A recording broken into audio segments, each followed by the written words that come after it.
मंचावर उपस्थित राज्याचे कृषी मंत्री ज्येष्ठ नेते आदरणीय भाऊसाहेब फुंडकरजी,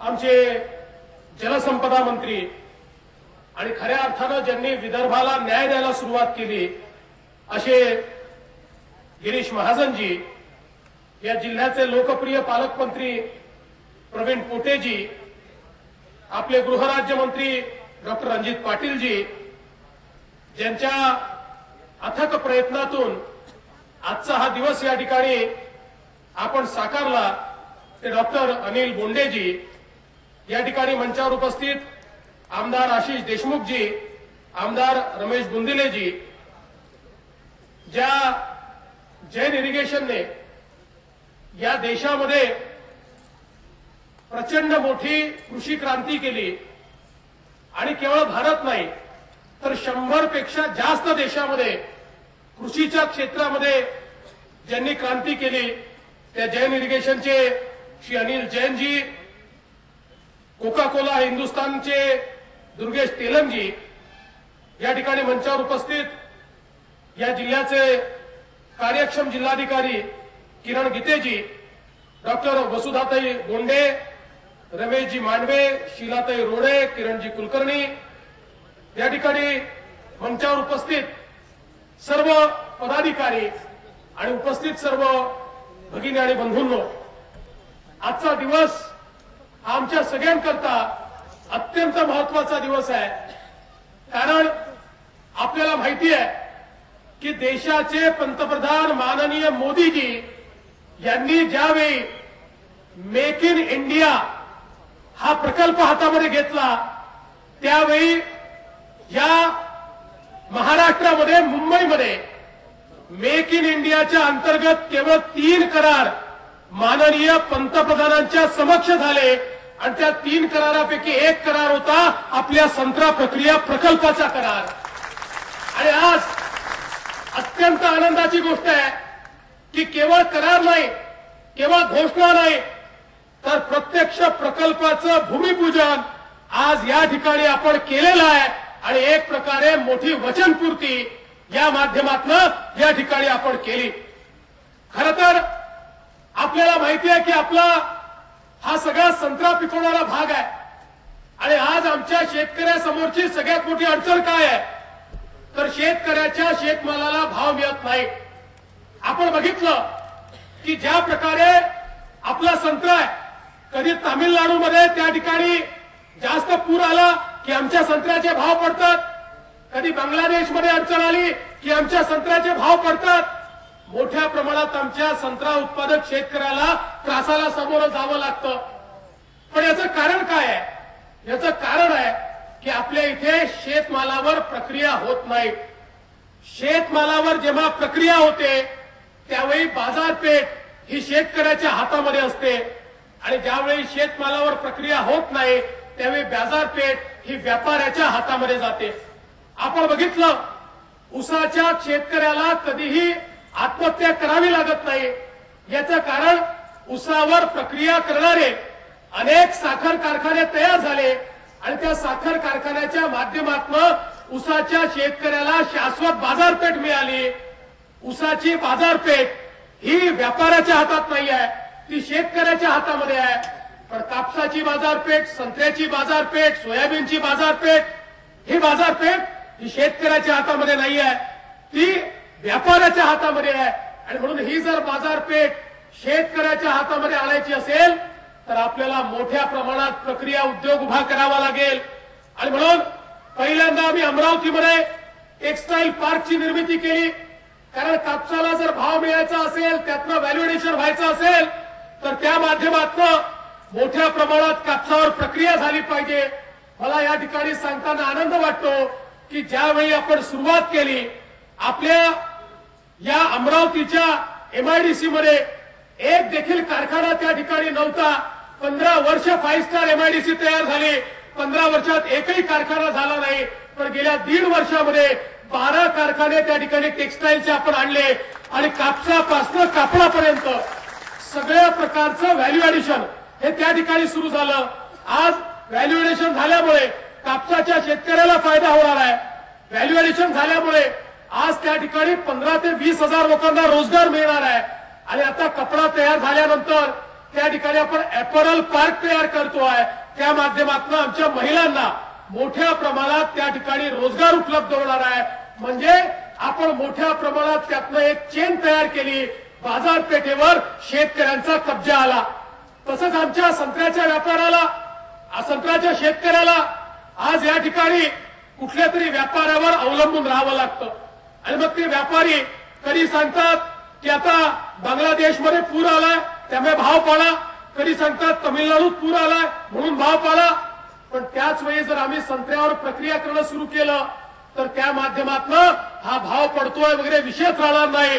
कारण कारखाना उभा राहिला तर कारखान्याला चालायला संत्रा हवाय. त्यामुळे कारखाना भाव देणार आहे, तो आधी भाव जाहीर करणार आहे. आणि त्या कारखान्यालाच आपल्याला विकायचं असल्यामुळे व्यापाऱ्याच्या भरोश्यावर आपण राहणार नाही. कारखान्याला शेतकऱ्याच्या भरोश्यावर कारखाना चालवायचा आहे. त्यामुळे संत्र्याला बाजारपेठ मिळेल आणि ती बाजारपेठ शेतकऱ्याच्या हातामध्ये असेल, ती व्यापाऱ्याच्या हातामध्ये नसणार आहे, ती दलालाच्या हातामध्ये नसणार आहे. आणि त्या दृष्टीनं खऱ्या अर्थानं एक महत्वाचं काम या माध्यमातून या ठिकाणी होत आहे. बंधू भगिनींनो, मगाशी ज्या प्रकारे गिरीशजींनी सांगितलं की शेवटी आपली उत्पादकता वाढली पाहिजे, आपलं एकरी उत्पन्न वाढलं पाहिजे. एकीकडे आता हा प्रकल्प या ठिकाणी सुरू होणार आहे. मला अनिलजींनी सांगितलं की 1.5 ते 2 वर्षामध्ये आम्ही प्रकल्प पूर्णपणे कार्यान्वित करू. तो कार्यान्वित झाल्यानंतर आहे त्या संत्र्याचा उपयोग तर प्रकल्पात ते करतीलच, पण दरम्यानच्या काळामध्ये आपण संत्र्याचं नवीन वाढ हे देखील त्या ठिकाणी तयार करणार आहोत. आणि हे याकरता महत्वाचं आहे की ज्याचा उल्लेख गिरीश भाऊंनी केला. आज 3 ते 4 टनाचं जे ऍव्हरेज आहे ते ऍव्हरेज 8 ते 10 टनावर या नवीन वाढामुळे त्या ठिकाणी जाईल.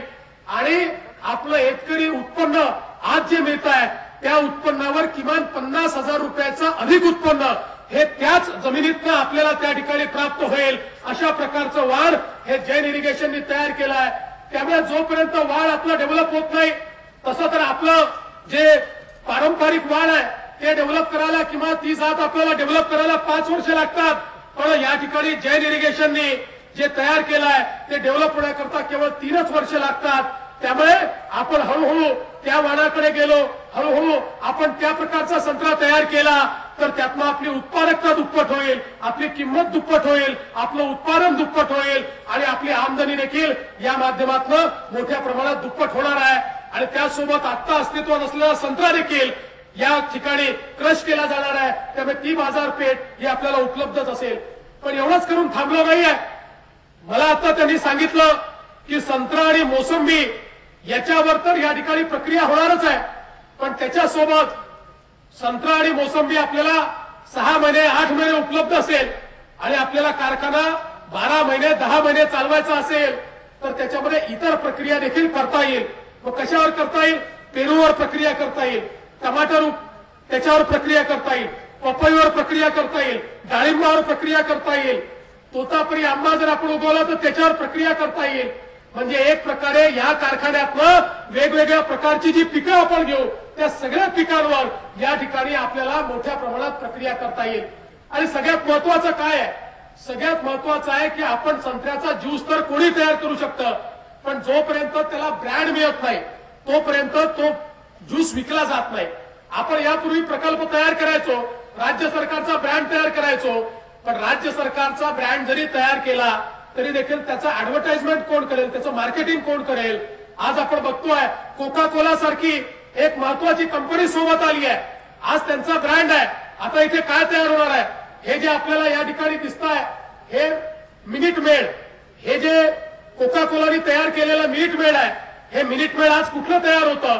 आज ह्या मिनिट मेडचा जो काही पल्प आहे हा ब्राझील मधनं येतो किंवा तो अमेरिकेतनं येतो आणि या बॉटलमध्ये भरला जातो आणि आपल्याला विकला जातो.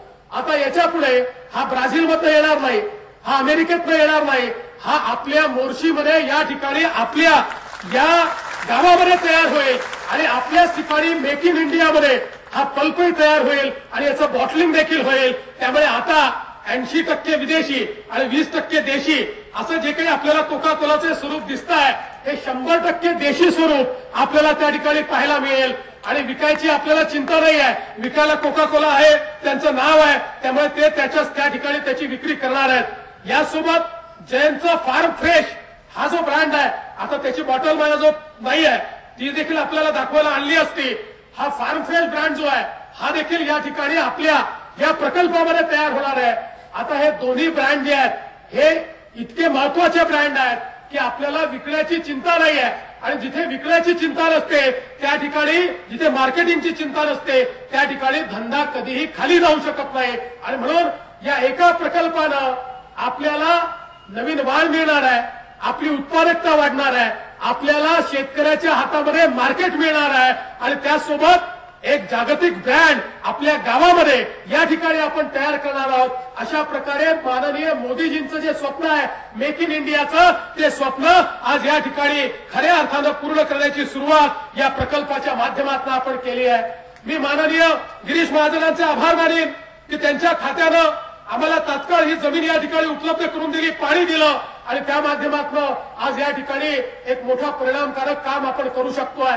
आज आपले भाऊसाहेब फुंडकर आहेत, भाऊसाहेब आपले कृषी मंत्री आहेत, आपल्या विदर्भाचे पुत्र आहेत, विदर्भाचे ज्येष्ठ नेते आहेत. मला विश्वास आहे की भाऊसाहेबांच्या नेतृत्वाखाली आता या ठिकाणी एकीकडे गिरीशजी आपल्याला मोठ्या प्रमाणात पाणी देतील आणि त्या माध्यमातून भाऊसाहेबांच्या नेतृत्वाखाली या आपल्या कृषीच्या क्षेत्रामध्ये एक आमूलाग्र क्रांती ही या भागात आपण करण्याचा प्रयत्न करणार आहोत. बंधू भगिनींनो, मी आपल्याला एवढंच सांगायचा प्रयत्न करतोय, एकीकडे आपण मोठ्या प्रमाणात परिवर्तन करतोय.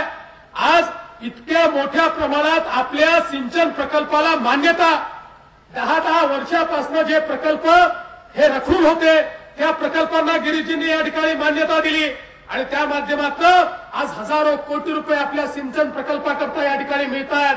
त्यातनं विदर्भाचा सिंचनाचा बॅकलॉग पुढच्या 3 वर्षामध्ये पूर्णपणे संपवण्याचं काम हे मान्य गिरीश महाजन या ठिकाणी करणार आहेत. एकीकडे आपल्याला पाणी मिळेल, दुसरीकडे विजेच्या संदर्भात एक नवीन योजना आम्ही आणतोय. आता आपल्या शेतकऱ्यांना सोलर पंप आम्ही देत होतो, मग आम्ही विचार केला सोलर पंप द्यायच्या ऐवजी जर आमचं फिडरच आम्ही सोलरवर टाकलं तर शेतकऱ्याला पंप घेण्याची आवश्यकता नाही. आणि म्हणून आता आम्ही पूर्ण आमचं जे फिडर आहे हे फिडरचं फिडर हे सोलरवर नेतोय आणि त्या माध्यमातून पायलट प्रकल्प आम्ही सुरू केलाय. पायलट प्रकल्प यशस्वी होतोय. तो झाला की आपले सगळे फिडर हे आम्ही सोलरवर टाकणार आणि सोलरवर जर फिडर गेलं तर रात्रीच्या विजेचा विषयच नाही, दिवसा 12 तास चांगल्या प्रकारची वीज ही प्रत्येक शेतकऱ्याला त्या ठिकाणी मिळेल आणि त्या माध्यमातून पाणी आणि वीज मिळाली, मार्केट मिळालं, नवीन वाढ मिळाला तर आमच्या शेतकऱ्याच्या जीवनामध्ये एक परिवर्तन हे निश्चितपणे या ठिकाणी होणार आहे. आणि मला विश्वास आहे की आज या मंचावर बसलेले आपले सगळे नेते मंडळी असतील, आपले आमदार बोंडेजी हे तर सातत्याने खूप महत्वपूर्ण अशा प्रकारचं या ठिकाणी प्रयत्न करत असतात आणि एक एक गोष्ट या ठिकाणी साकार करत असतात. आपले पालकमंत्री प्रवीण पोटे पाटील ज्यांनी अमरावतीच्या टेक्सटाईल पार्क करता अत्यंत महत्वाचं काम केलंय. आपले डॉक्टर रणजित पाटील ज्यांनी कौशल्य विकासाच्या माध्यमातून आपल्या हजारो लोकांना या ठिकाणी काम देण्याची सुरुवात केली आहे. या सगळ्या भूमिपुत्रांनी, या विदर्भातल्या सगळ्या आमच्या नेत्यांनी खऱ्या अर्थानं या विदर्भाचा आणि अमरावती विभागाचा चेहरा बदलायचं ठरवलं आहे. आणि मी विश्वासाला सांगतो ही जी आमची टीम आहे ही टीम विदर्भाप्रती कमिटेड आहे. विदर्भाचा विकास झाला पाहिजे, इथल्या प्रत्येक शेतकऱ्याच्या जीवनामध्ये परिवर्तन आलं पाहिजे, याकरता आम्ही काम करू आणि त्याकरता आपला आशीर्वाद हा सातत्याने आपण आम्हाला द्यावा एवढीच आपल्याला विनंती करतो आणि माझं बोलणं संपवतो. जय हिंद.